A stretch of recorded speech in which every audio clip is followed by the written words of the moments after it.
Happy Tuesday! I hope the reception, I hope everything is good and I don't freeze up on you and this goes well, because the last time it was a little glitchy.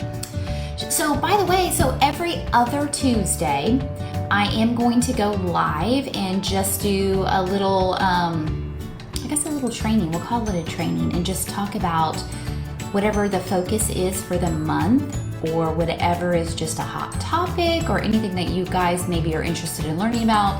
All things decluttering, de-stressing, simplifying, loving your home, that sort of thing. So let's get started. Overwhelm. I want to talk about overwhelm today. It's something that I guess I'm a bit of an expert in dealing with overwhelm when it comes to clutter. I have 4 years professional experience helping other people deal with overwhelming clutter, and I think it translates to all the overwhelm in your life. So this is my definition of overwhelm. This is what I consider overwhelm. I'm going to make sure that I can see your comments. Hi, if you're there. Hey. The definition of overwhelm for me is anything that just makes you feel like you are drowning, you have no control, or you think you have no control of what is going on, and everything just feels heavy.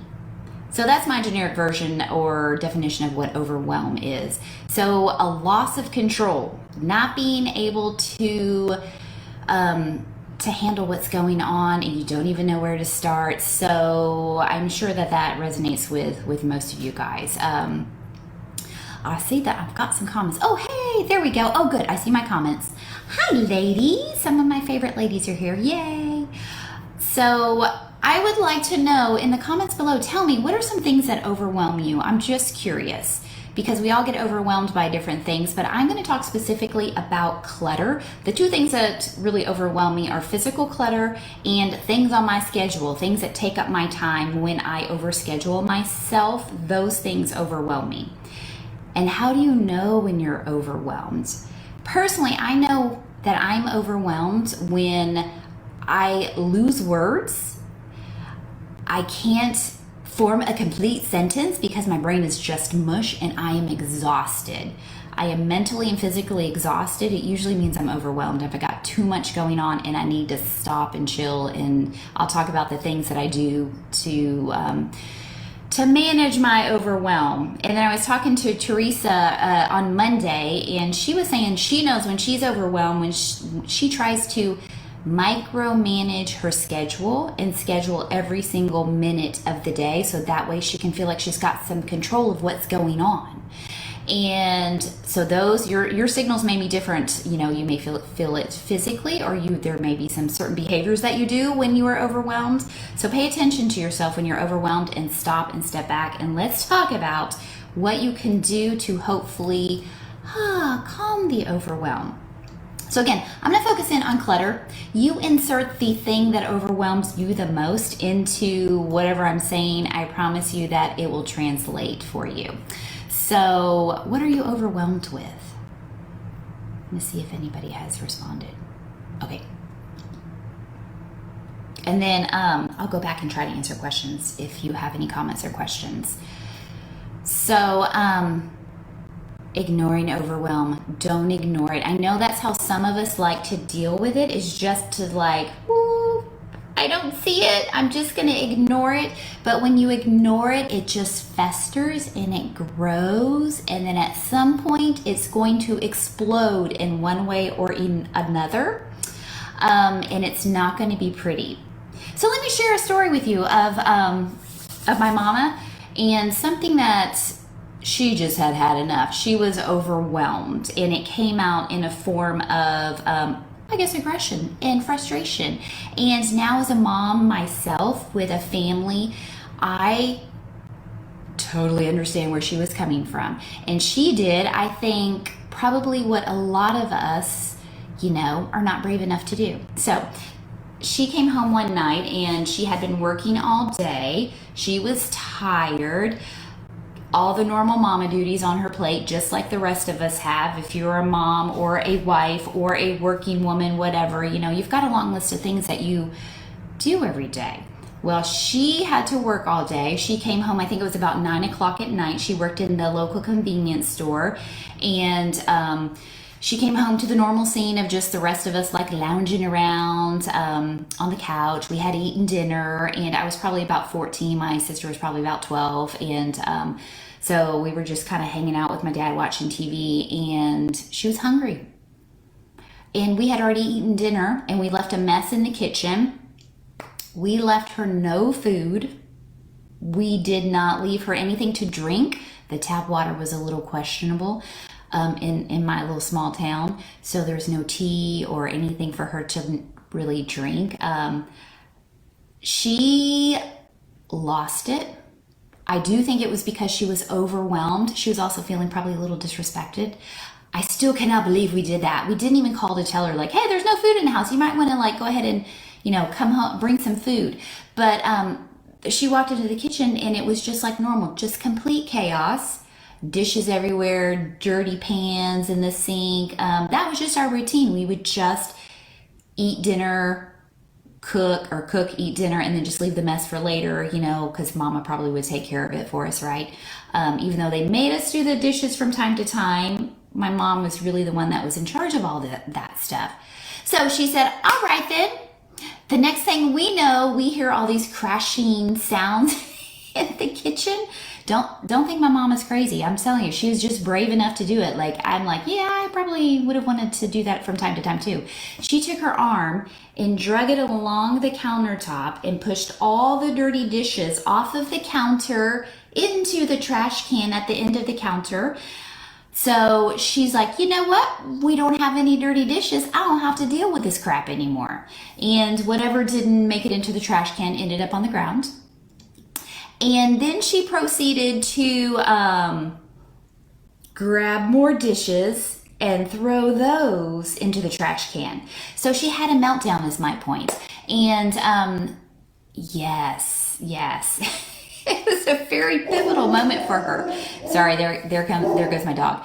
But you want to stop the overwhelm before it gets to that point of the crazy meltdown, right? Because we all have it in us to where it festers and it bubbles up, and then we can explode. And her point was made. We were hustling and bustling and trying to come in there. We're like, sorry, we'll help you clean up. She's like, no, I clean up my own mess. Get out. She used some different choice words. But so that is just a little story about my mom and how she was dealing with overwhelm. And she even says now, she's like, you know what? I deal with things much better now. That was probably not the right way to deal with it, but that's just what I knew at the time. So let me share with you how you can deal with overwhelm before it gets out of hand and you explode. This is what I do. So last week, I posted that I was overwhelmed with the clutter in the house. Yes, I'm an organizing expert, professional organizer. I help people.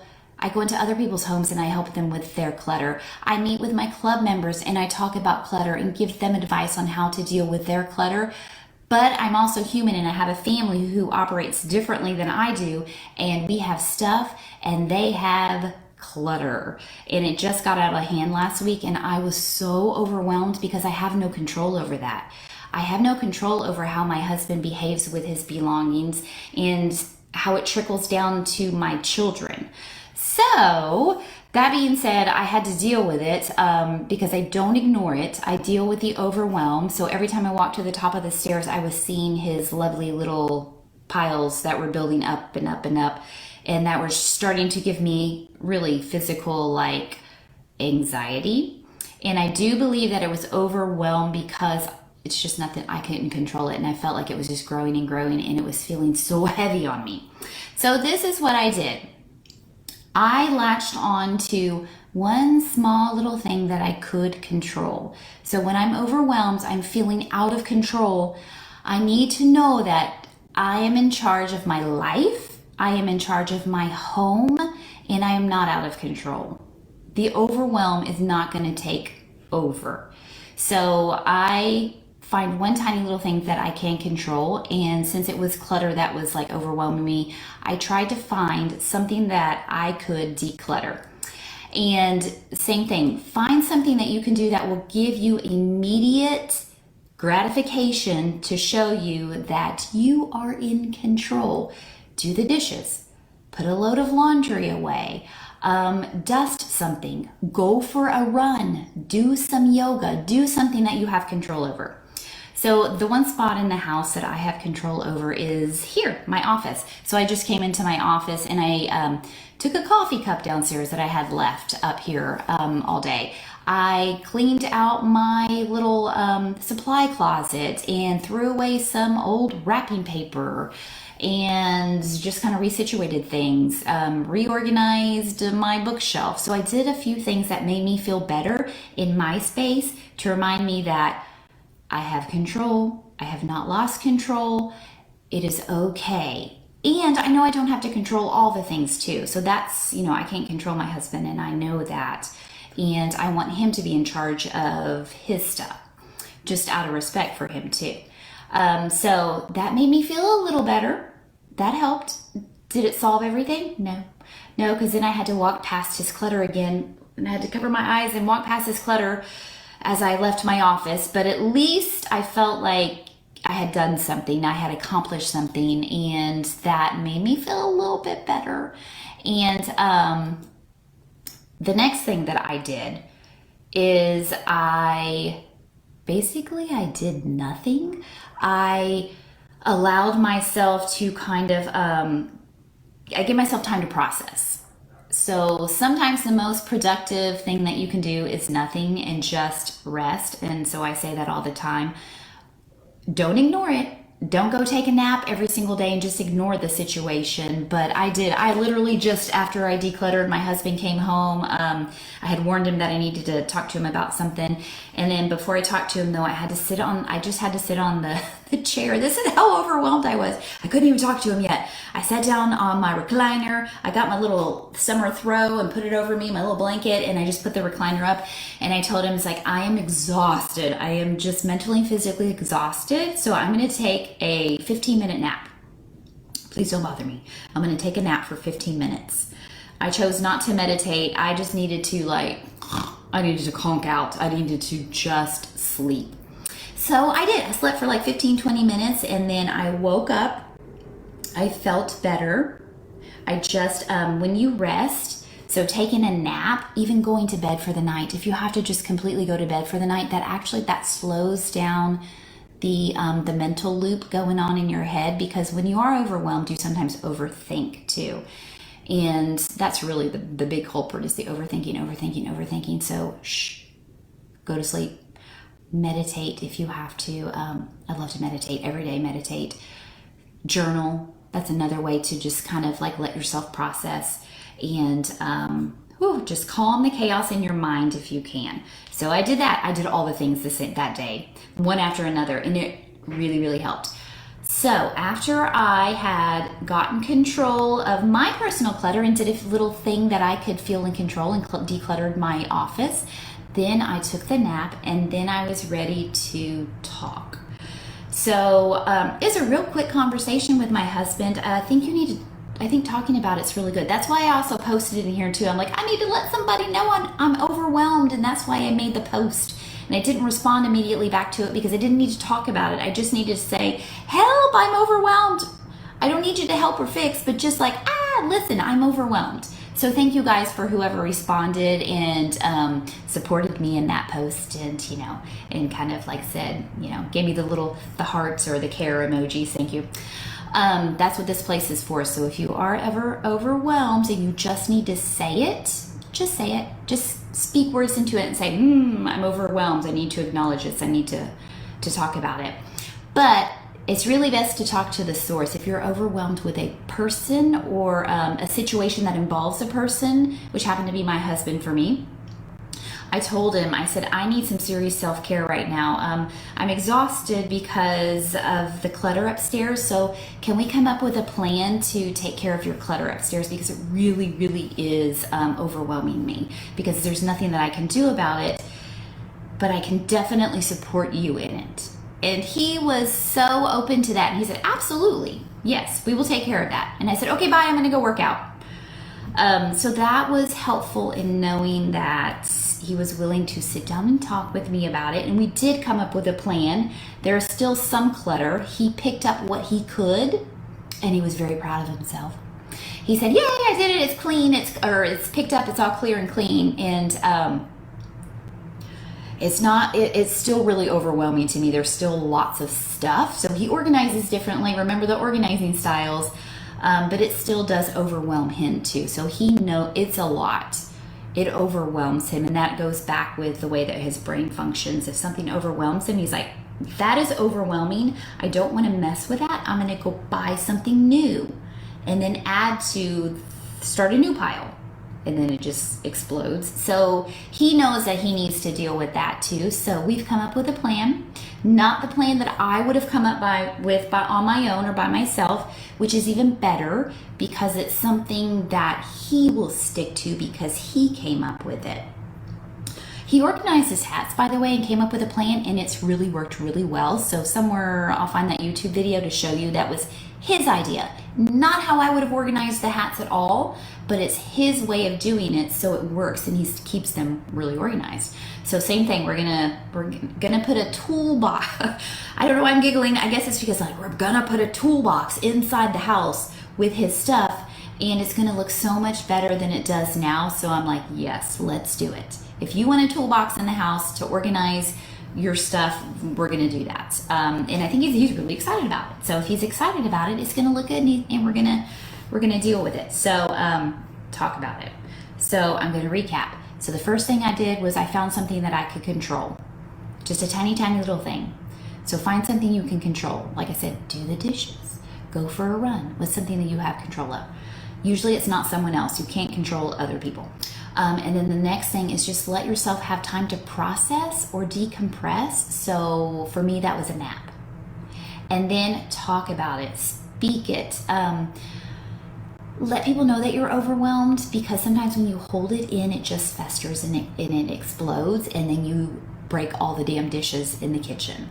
So talk about it, say, this is what's bothering me, this is why it's bothering me. And when I told my husband, this is self-care for me, having an organized home is self-care, he totally got it. He understood that. Okay, now the next thing that I did was I removed myself from the situation, because the clutter was still there. It was calming down. My overwhelm was calming down, but it was still bothering me because nothing had really happened or changed. So I removed myself from the situation. I just left the house and I went to Pure Barre. So I left for a little bit. Oh my God, I felt so good when I got home. So good. So I moved my body. I got out of the house. And for me, exercise really, really, really helps, because again, that's something I have control of. So I was in a new environment. The Pure Barre studio is just immaculate and clean and clear, no clutter anywhere. So that really helped me too, being in like an environment that like speaks to me, and then moving my body too. So that's not really part of it, but moving your body really helps. So that's why I have Shelly. Shelly every Friday is going to post a new workout, which is a de-stressor. 5 minutes, 5-minute workout. And I did it right before I came on here with you guys too. I did her workout again, and it just helps me with my overwhelm. Okay, and then just I kind of already mentioned this in the talking about it part. We have a plan. So breaking things down into chunks. So tackling the thing that is overwhelming you, like your schedule. Come up with a plan. This month our focus in the club and in here, but the club members, we're talking about not managing our time. I don't like that. We're managing ourselves and focusing in on how we spend our time. So if your schedule is overwhelmed, come up with a plan on how you can get some things off of your schedule, how you can open up more space for yourself and give yourself time to breathe. Just tackle one tiny little thing at a time.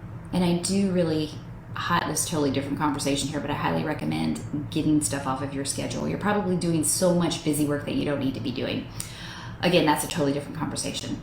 And when it comes to physical stuff and clutter, come up with a plan. Stop thinking like, you know, like, oh my God, I got to tackle all of this clutter. You hear it all the time. Just take baby steps. You just need to do one little tiny little space at a time. One drawer in your kitchen.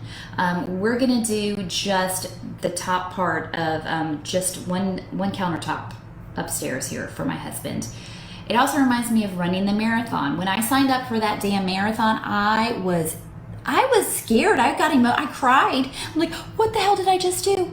I just signed up for a marathon. I was so scared because it was so overwhelming. Do I really want to run 26 miles? Oh my God, why did I just tell everybody I was going to do this and I just signed up for it? And then I'm like, okay, I came up with a plan, so I have a training schedule, and then I even broke it down even more than that to, on the days when I would run by myself, I literally would break it down in segments of sidewalk segments, you know, like how sidewalks have the lines in them. So I would be like, next line, I can run to the next line, I can run to the next line. So I was breaking it down very micro chunking it to make it a lot more digestible for me. Okay, I can go to the stop sign. And then before I knew it, I was able to, the longest run that I got to before I broke my ankle was 18 miles. And I felt a little weird afterwards, but I felt pretty good. I'm like, well, hell, look at me. I'm pretty sure I can run a marathon. And I know I can run a marathon because I broke it down into chunks. And then you may also know too that I am also attempting another big endeavor is I'm working on writing a book, which is an overwhelming thought. So instead of focusing in on writing the entire book, I'm just writing at 15-minute chunks every single day. 15 minutes a day, 15 minutes a day. I can write 15 minutes a day. I can do that. And now I'm like almost done with my rough draft. So it's getting there.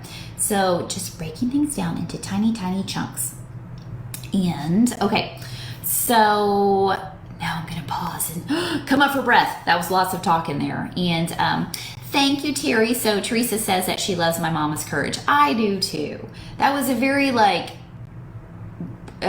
pivotal moment for her where she was like, all right, I'm in charge here. And so she had to have a little control. And yeah, she was pretty brave doing that. So let's talk about the things that you guys are overwhelmed with. Paper. Yeah. Oh my gosh, Terry, I know paper is really hard. And Terry, I called Teresa Terry also. So if that was confusing, sorry. So paperwork, oh, you really have to break that down in chunks for sure. Depending on how it's spread around your house, you can go pile by pile, category by category. And of course, getting rid of as much as possible as you're going through it and doing one small thing every day that you have control of. So whether that's just taking one sticky note and throwing it away, or one piece of paper and shredding it, or walking away from it and doing something else that you have control over, like I said, going to the gym. It seems like it's not related, but it is. It reminds you that you have control of the craziness that is paperwork. There is a lot. And yeah, I have a ducks in a row course, by the way, that focuses in on paperwork. Now, if you are a micro organizer, the ducks in a row is good. If you are not a micro organizer, it may be too overwhelming. Who else has what? So Teresa says, working in time to work out in my busy schedule right now, that has me stressing out a little bit. Oh yeah. And then just releasing that too. So, just the thought. So it's probably not the working out. So it's not the working out that is stress, is overwhelming. It's the thought of not doing it that's overwhelming, maybe. Yeah. Just craziness of life in general. Being on track, being sidetracked, stuff piles up and then you just get overwhelmed. Like stuff. So Gina, like what in particular? craziness of life. I know that your daughter is going off to school, so there are non-tangible things too, like non-physical things that are overwhelming, which sounds like the idea of not having enough time to work out, your child going off to college. So that stuff is really overwhelming as well. And so that's maybe where journaling might come into play. It might help you, meditating and just trying to get out of that overthinking, because that sounds like a lot of overthinking going on when you're dealing with that kind of stuff. And then multiple deadlines in different areas of your life all hitting at the same time. Yes, Betty. So that is a time crunch issue, right? And it feels out of control because a lot of those things are things that other people have put on your agenda for you, right? They're like, here, you must do this. The kids are starting school, work is starting up, here's all the things that you need to do, but you need to wait, because I know Betty's situation. Hang on, we're not going to give you an answer yet. Okay, here's your answer, and then now you have even less time to take care of it, right? Yes, so Betty, I am reading Tim Ferriss's 4-hour work week, and it's not, you don't necessarily really doesn't mean necessarily have to work 4 hours a week, but that has been really helpful. I know that you like to read books, and so that may help you with some of the time constraints that you're working on with work. And let's see. Oh, sorry, I apologize. I'm reading here some emotional overwhelm. Yes. Emotional overwhelm is just stepping back, giving yourself some time to hopefully just to process it. And just being in it and allowing yourself to do it. And again, don't ignore it. Don't ignore those emotions and those overwhelms, and face them. And if that overwhelm involves another person, like it did with my husband, and something that they could walk side by side with you on, or if it's something of theirs that is overwhelming you, okay, tell them, let them know, ask them for some support, and tell them you need support and help in this situation. Okay. All right. So I talked longer than I wanted to. I usually like to talk for 15 minutes. So I feel like there's so much to talk about, right? But just know that you are not alone in this, and that this community is here to hopefully help you with your overwhelm. And there are lots of books. I don't really read I haven't read any books on overwhelm. I just deal with overwhelm myself, and have helped clients through it. And I have been told that I help them calm the chaos and the overwhelm, and breaking things down into smaller bits and pieces is probably one of the biggest ways that I have been able to help my clients deal with overwhelm. Okay, thank you.